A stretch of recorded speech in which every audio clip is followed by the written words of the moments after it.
तो भैया लाइफ एक आइसक्रीम की तरह होती है, इसे जितना हो सके एंजॉय कर लो, वरना ये पिघल तो वैसे भी रही है। ये तो ट्रेलर था, कहानी शुरू होती है अब। तो हुआ कुछ ऐसा कि मेरे सारे चूतिया कर्म मुझे बुला रहे हैं, यानी मेरे दोस्त। तो मैं भी निकल जाता हूँ इनके साथ बनारस की सफर में। सफर की शुरुआत से पहले असीम ऊर्जा का संचार के लिए गन्ने का जूस पीते हैं, कंटेंट के मुस्कुराते हुए चेहरे का राज पूछते हैं। भाई पीछे पटना जंक्शन दिख रहा है, क्या लग रहा है वीडियो चलेगा? हाँ? नहीं बोल रहा है, नहीं चलेगा। पूरा धार्मिक स्थल पे जा रहे हैं।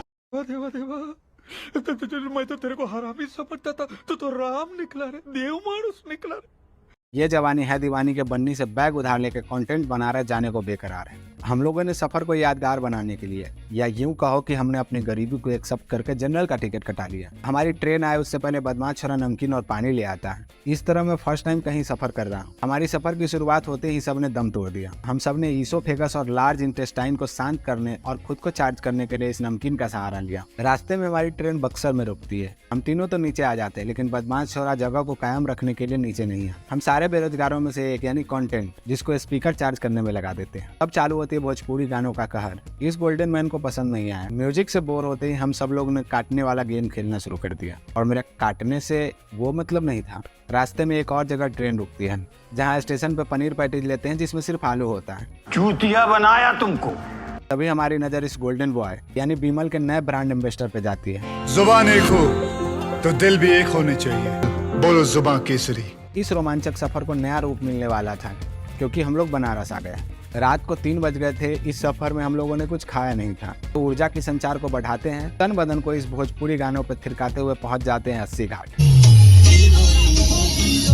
जहाँ पे रांझना मूवी की शूटिंग हुई थी। तो मैं अच्छी तरह से शायद न दिखा पाऊँ, उसके लिए सॉरी। हम लोग इस शहर और घाट के बारे में चर्चा करते हुए आगे बढ़ रहे थे, लेकिन थका शरीर आगे बढ़ने का इजाजत नहीं दे रहा था। तो घाट के किनारे बैठ के होटल के बारे में चर्चा करते हैं। रूम मिलते ही ये दोनों तो जिंदा लाश की तरह सो जाते। सोना तो मैं भी चाह रहा था, लेकिन बनारस आए और इस नज़ारे का लुत्फ न उठाए तो क्या फायदा। भगवान भास्कर को नमन करते हैं। इस शहर और घाटों को थोड़ा नजदीक से जानने का कोशिश करते हैं। तो भैया क्या बताएं इस शहर के बारे में, जहाँ 64 योगिनी, 12 सूर्य, 56 विनायक, 8 भैरव, 9 दुर्ग, 42 शिवलिंग, एक अबूत से भी वेद पढ़वा दे, ऐसा शहर है ये बनारस। तो दोपहर में न चाहते हुए भी हम लोग महाकाल का जयकारा लगा के गंगा स्नान करने पहुंच जाते हैं। माँ गंगा को नमन करके हम बाहर निकल, तभी ये पापा का जलपरा भी बाहर आ गया और लगे हाथों मैंने अपने आईफोन का वाटर टेस्ट भी कर लिया। सब लोग तैयार होकर महाकाल के दर्शन को बेकरार अपने कदमों को आगे बढ़ाते हैं, लेकिन पता नहीं हम में और बाबा के मंदिर में कौन सा रिपल्सन का फोर्स लग रहा था।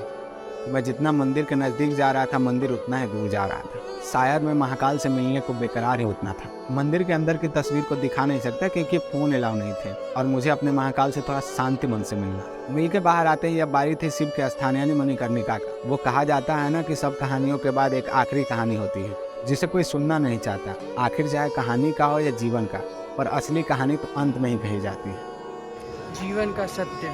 कहते हैं शताब्दियों से मणिकर्णिका पे कभी चिता नहीं बुझी। इस चिता पे जल रहे कहानियां जो अग्नि जितना ही शाश्वत है। हमारे कान्हा जी कहा करते हैं, आत्मा का न जन्म होती है और न ही मृत्यु। यहाँ आके मैंने एक चीज जाना कि इस अग्नि के द्वारा एक नए जीवन की शुरुआत होती है। अब मेरा यहाँ से जाने का वक्त है, लेकिन मणिकर्णिका पे बस इतना प्रश्न था कि क्या कभी काशी लौटना होगा। लेकिन उत्तर शाश्वत था, काशी आने का स्थान है, जाने का नहीं। और काशी सबका अर्थ और अंत जानती है, तो इस सवाल को भी वहीं छोड़ के वापस आ जाते हैं।